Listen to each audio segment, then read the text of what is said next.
कहानी की शुरुआत लेफ्टिनेंट राम से होती है, जो भारतीय सेना में एक अनाथ अधिकारी है। राम कश्मीर की बर्फीली घाटियों में तैनात है और अपनी ईमानदारी और निष्ठा के लिए जाना जाता है।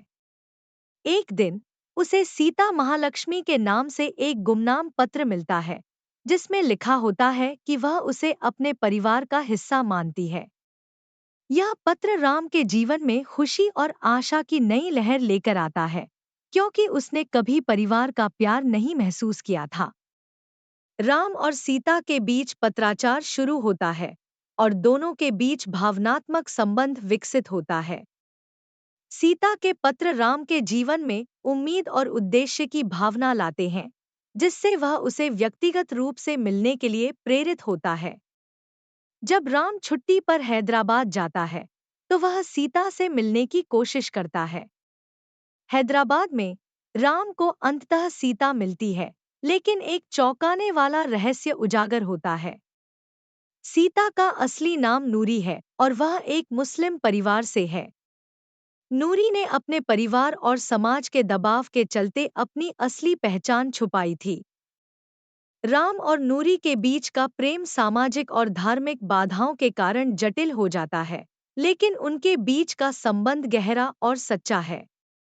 इस बीच भारत और पाकिस्तान के बीच युद्ध की स्थिति उत्पन्न हो जाती है और राम को तुरंत अपनी ड्यूटी पर वापस बुला लिया जाता है। वह एक महत्वपूर्ण मिशन पर जाता है, जहां वह बहादुरी से लड़ते हुए शहीद हो जाता है। राम की मृत्यु के बाद उसके द्वारा सीता को लिखे गए पत्र बरामद होते हैं, जिनमें उसने अपनी भावनाओं और प्यार को व्यक्त किया था। कई साल बाद एक युवा पत्रकार अफरीन इन पत्रों को खोजती है।